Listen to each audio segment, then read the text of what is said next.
नमस्तेस्तु महामाये श्रीपीठे सुरपूजिते शङ्खचक्रगदाहस्ते महालक्ष्मी नमोस्तुते महालक्ष्मी నమోస్తుతే. హలో అండి, అందరికీ నమస్కారం. అందరు ఎలా ఉన్నారు?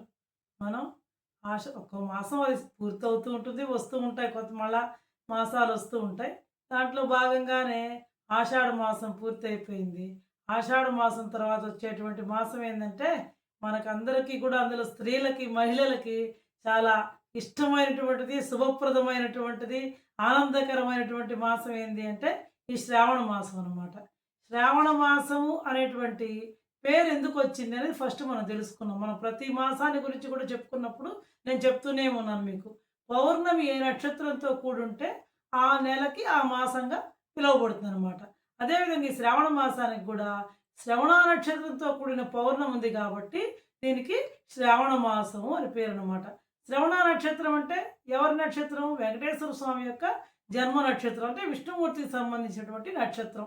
శ్రావణ మాసం అనగానే మనం అమ్మవారిని పూజిస్తాం, ఎక్కువ మహాలక్ష్మిని పూజిస్తాం. మహాలక్ష్మి అసలు శ్రావణ మాసానికి అధిదేవత విష్ణుమూర్తి కాబట్టి లక్ష్మీనారాయణులు ఇద్దరిని కూడా పూజించాలన్నమాట.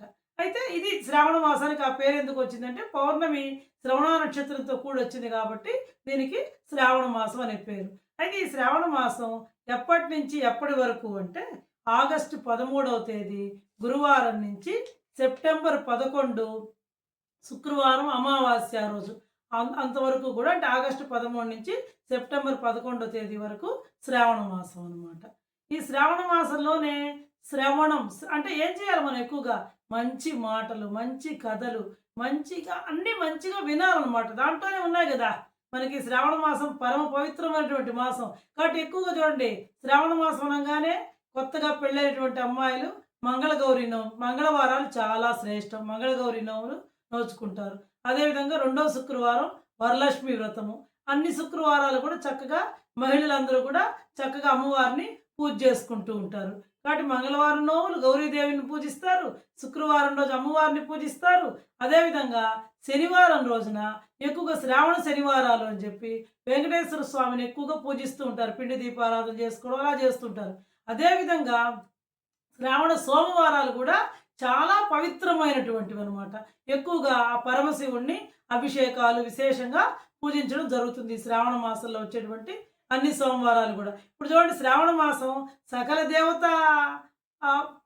పూజ ఇష్టమైంది, సకల దేవతలకు ఇష్టమైంది, అంటే సకల దేవతల్ని పూజించేటువంటి మాసం శ్రావణ మాసం. ఎందుకంటే శ్రావణ సోమవారాలు శివుణ్ణి పూజిస్తాం, శ్రావణ మంగళవారాలు వెంటనే నెక్స్ట్ డే అమ్మవారిని పూజిస్తాం, పార్వతీదేవి గౌరీదేవిని పూజిస్తాం. అదేవిధంగా శ్రావణ శుక్రవారాలు అమ్మవారిని పూజిస్తాం, శ్రావణ శనివారాలు తెల్లవారే వెంకటేశ్వర స్వామిని విష్ణుమూర్తిని పూజిస్తాం. కాబట్టి సకల దేవతా స్వరూపము ఈ శ్రావణ మాసం. ఇంకా ఈ శ్రావణ మాసంలో అనేక ముఖ్యమైనటువంటి పండుగలు ఉన్నాయి. ఇప్పుడు మనం చెప్పుకున్నట్టుగానే శ్రావణ మంగళవారాలు, శ్రావణ శుక్రవారాలు, శ్రావణ శనివారాలు, శ్రావణ సోమవారాలు. ఇది కాకుండా అందరికీ కూడా దేశవ్యాప్తంగా మన భారతదేశం మొత్తం జరుపుకునేటువంటి పండుగ ఏంటంటే మన భారతదేశానికి స్వాతంత్రం వచ్చినటువంటి రోజు ఆగస్టు 15 ఇండిపెండెన్స్ డే. మీకు అందరికీ తెలిసింది, అది కూడా ఒక ముఖ్యమైనటువంటి పండుగ, జాతీయ పండుగ. అవన్నీ కూడా అందరూ కూడా అన్ని మతాల వాళ్ళు జరుపుకునేటువంటి పండుగ అనమాట అది. కాబట్టి ఇండిపెండెన్స్ డే ఒకటి. ఇంకా శ్రావణ శుద్ధ పౌర్ణమి, శ్రావణాల పౌర్ణమి చాలా విశేషమైన రోజు. ఆ రోజున రాఖీ పౌర్ణమిగా కూడా విశేషంగా జరుపుకుంటారు. ఆ రోజున లక్ష్మీనారాయణని, లలిత అమ్మవారిని పౌర్ణమి కాబట్టి విశేషంగా పూజిస్తారు. ఇంకా ఎందుకంటే శ్రావణ మాసం విష్ణుమూర్తికి సంబంధించింది కాబట్టి పౌర్ణమి రోజు రాత్రి చెప్పాను కదా, లక్ష్మీ సహస్రనామాన్ని కనుక పఠించి అమ్మవారిని పూజించినట్లయితే, లేదా లలితా సహస్రనామం ఏదైనా దేవుడు ఒక్కడే అమ్మ, అది శక్తి స్వరూపమైన ఎవరైనా భగవంతుడు ఒక్కడే, సర్వభూతాల్లో ఉండేటువంటి భగవంతుడు. చెట్లు పుట్లు, అందుకే మన పుట్టల్ని చెట్లని అన్నింటినీ పూజిస్తాం. ఎందుకంటే అన్నింటిలో భగవత్ స్వరూపం, అన్నింటినీ కూడా మనం భగవత్ స్వరూపంగా భావించి పూజిస్తాం. నాలో ఉన్నాడు, నీలో ఉన్నాడు దేవుడు. ప్రతి ఒక్కళ్ళు ప్రహ్లాదుడు ఏం చెప్పాడు?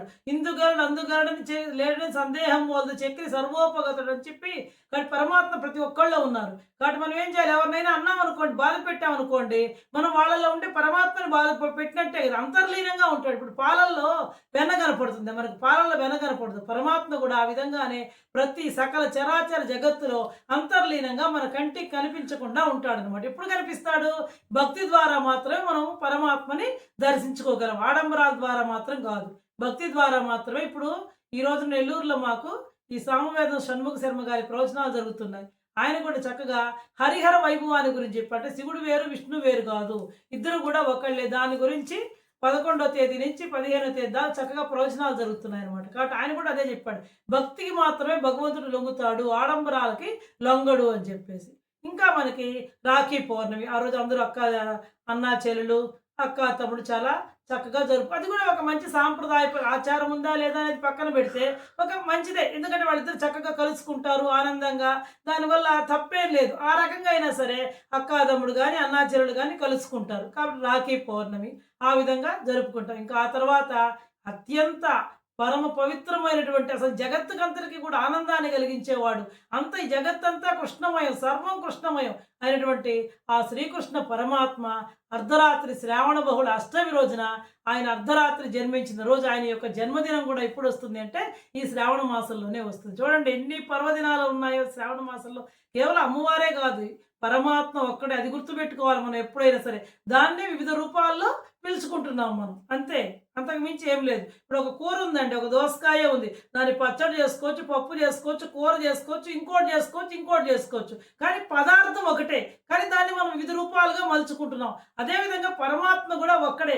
మనకిష్టం, మనకి దేని మీద అయితే మనకు ఆసక్తి కలుగుతుందో దాన్నే విష్ణుమూర్తి అంటున్నాం, దాన్నే శివుడు అంటున్నాం, దాన్నే గణపతి అంటున్నాం, అక్కడే కుమారస్వామి అంటున్నాం, ఇంకొకళ్ళు అమ్మవారి శక్తి స్వరూపం అంటున్నాం, మహాలక్ష్మి అంటున్నాం, లలితా పరమేశ్వరు అంటున్నాం. ఈ విధంగా మనకి ఇష్టమైనటువంటి పేర్లతో, అంటే మన మనసు దేని మీద అయితే నిలబడుతుందో దాన్నే మనం భావిస్తున్నాం అనమాట. అది ఒక్కొక్కరికి ఒక్కొక్క దాని మీద ఆసక్తి ఉంటుంది అనమాట. కానీ పదార్థం మాత్రం, పరమాత్మ మాత్రం ఒక్కడే. ఈ విధంగా ఇన్ని పర్వదినాలు, ఇన్ని శుభదినాలతో కూడినటువంటి శ్రావణ మాసం మనందరికీ కూడా చాలా శుభప్రదమైంది. ఒక్కొక్క దాని విశేషాన్ని మనం తర్వాత విపులంగా కూడా చెప్పుకుంటాం. ఇంకా మనకు అందరూ తెలిసిందే, ప్రతి నెలలో త్రయోదశి తిథి ప్రదోష వ్రతం 2 త్రయోదశులు వస్తాయి. పౌర్ణమి ముందర, అమావాస్య ముందర. ప్రదోష కాలంలో త్రయోదశి ఉంటే శివుణ్ణి కనుక ఆ రోజు ఉదయం నుంచి ఉపవాసం ఉండి సాయంత్రం వేళల్లో అభిషేకం చేసి పూజిస్తే దాన్ని మహాప్రదోషం అంటారు. అది విశేషమైనటువంటి మనకి సత్ఫలితాలను ఇస్తుంది. అదేవిధంగా ప్రతి నెల కూడా కృష్ణపక్షంలో అమావాస్య ముందర వచ్చేటువంటి చతుర్దశి తిథిని మహాశివరాత్రిగా పూజ చేస్తుంటాం. ఆ రోజు కూడా మనం పరమశివుణ్ణి విశేషంగా పూజిస్తాం. ప్రతి నెలలో వచ్చేటువంటి కృష్ణపక్షంలో వచ్చే చతుర్దశిని మహాశివరాత్రి అంటారు. అదేవిధంగా మాఘమాసంలో వచ్చేటువంటి కృష్ణపక్షంలో వచ్చే చతుర్దశిని మహాశివరాత్రి అంటారు అనమాట. కాబట్టి ఈ ప్రతి నెలలో వచ్చేటువంటి మహాశివరాత్రి రోజు కూడా ఉదయం నుంచి ఉపవాసం ఉండి సాయంత్రం ప్రదోష వేళల్లో గనక ఆ శివుడికి అభిషేకం చేసుకొని చక్కగా గనక పూజించినట్లయితే మనకి ఏదైనా గ్రహ బాధలు ఉన్నా అన్నీ కూడా తొలగిపోయి, శివుడు అంటే ఎవడు? మంగళకారకుడు, శుభాలు కలిగించేవాడు, క్షేమంకరుడు. కాబట్టి ఇవన్నింటినీ కూడా మనకి ఆ శివుడు అనుగ్రహిస్తాడు. శివుడే మనకి ధనాన్ని ఇస్తాడు, అన్నీ ఇస్తాడు. కాబట్టి ప్రతి ఒక్కళ్ళు కూడా అందరినీ కూడా పూజించడం మనకు కుదిరినంత వరకు మనకి ఆడంబరాలకు పోకుండా చక్కగా భక్తి శ్రద్ధలతోటి పూజించి ఆ పరమాత్మ యొక్క అనుగ్రహాన్ని ప్రతి ఒక్కళ్ళం కూడా పొందుదాం అనమాట.